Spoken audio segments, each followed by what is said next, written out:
Hello friends, स्वागत है आपका पॉलिटी की नई क्लास में। हिस्ट्री, ज्योग्राफी, इकोनॉमिक्स, साइंस सभी सब्जेक्ट कंप्लीट हो चुके हैं। एक दो टॉपिक बचे हुए हैं इकोनॉमिक्स में से, वो भी हम लोग जल्दी कंप्लीट कर लेंगे।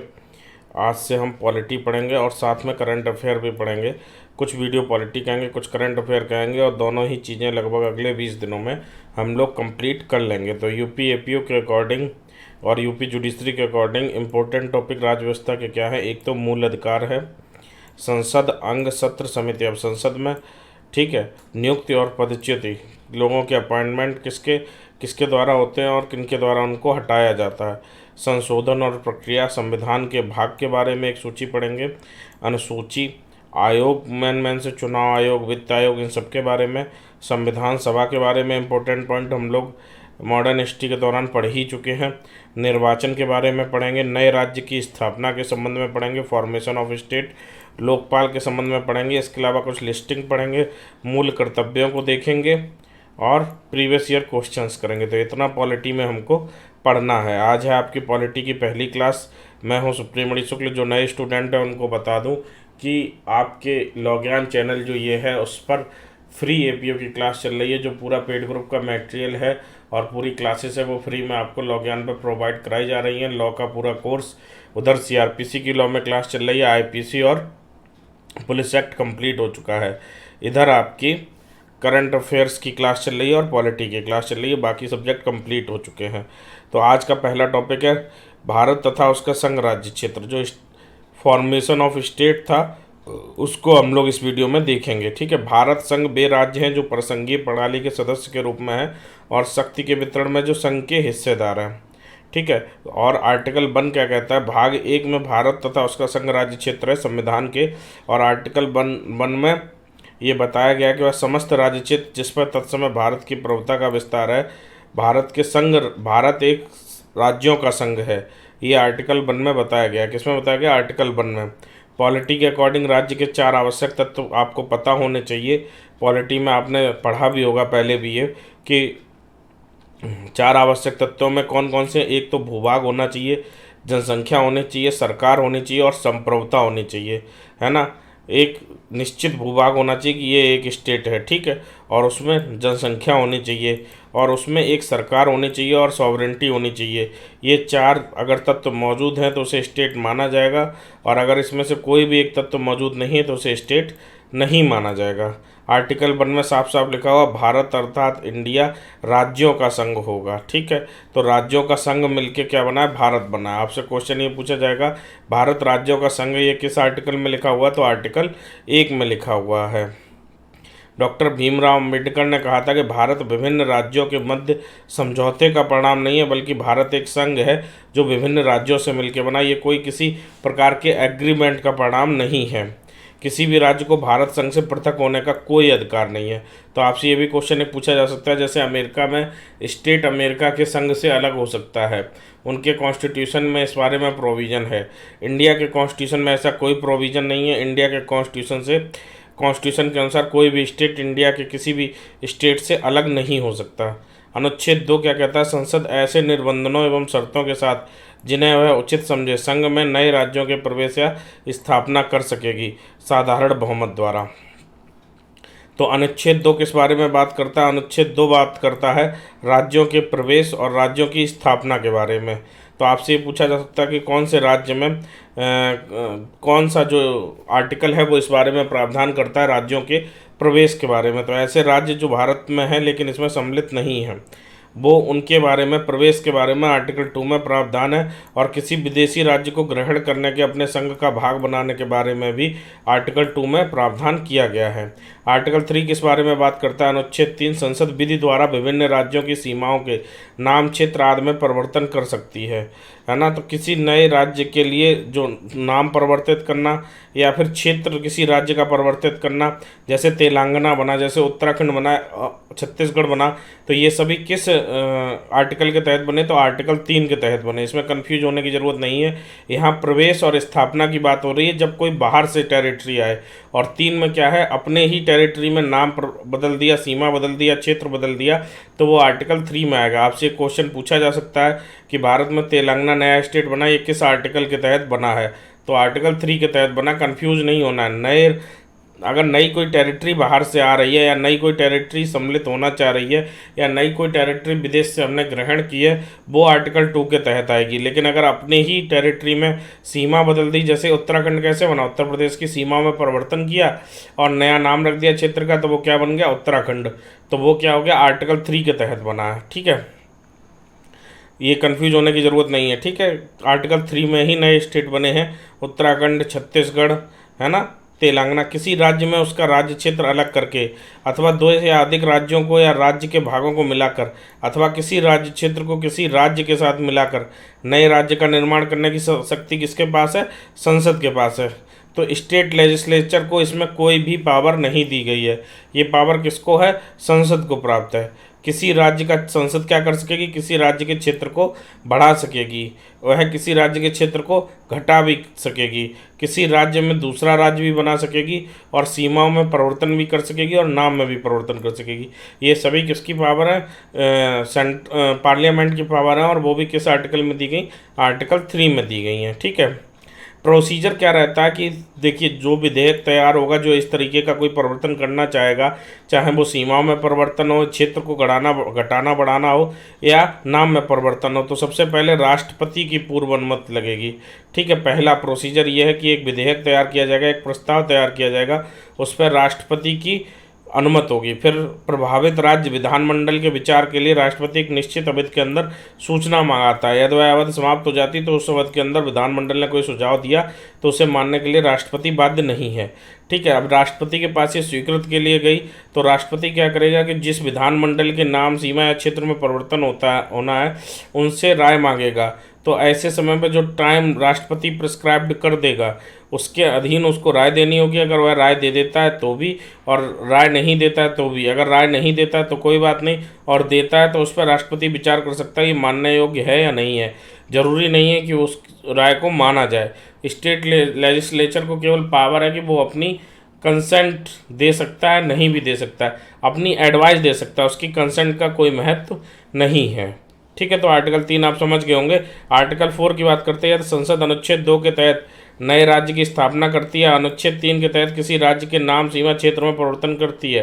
तो ऐसी विधि अनुच्छेद 368 के तहत संशोधन नहीं मानी जाएगी।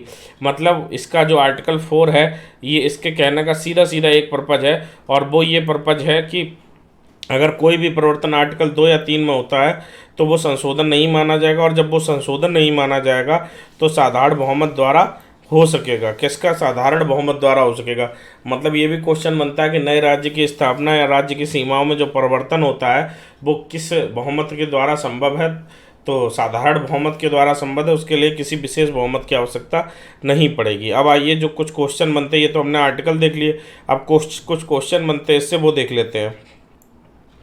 सिक्किम के बारे में क्वेश्चन पूछा जाता है। तो सिक्किम भारत का 35वें संविधान संशोधन अधिनियम 1974 के द्वारा सिक्किम को भारत का राज्य क्षेत्र का भाग नहीं होगा किंतु संयुक्त राज्य होगा, ये घोषित किया गया किसमें, 35वें संविधान संशोधन के तहत।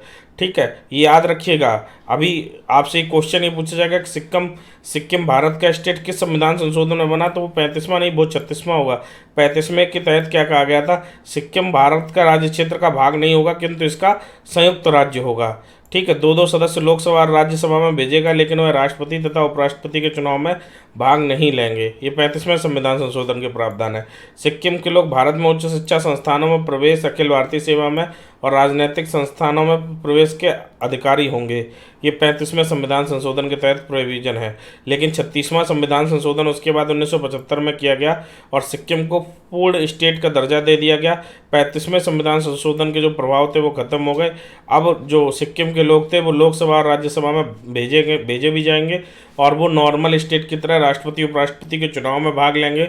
और फिर उस दिन से जो 36वां संविधान संशोधन हुआ उसके बाद सिक्किम पूर्ण राज्य बन गया और राज्य की तहत बिहेव करने लगा। तो ये क्वेश्चन पूछा जाता है कि सिक्किम को पूर्ण राज्य का दर्जा किस संविधान संशोधन में मिला, या भारत के राज्यों में सिक्किम कौन से संविधान संशोधन के तहत सम्मिलित हुआ।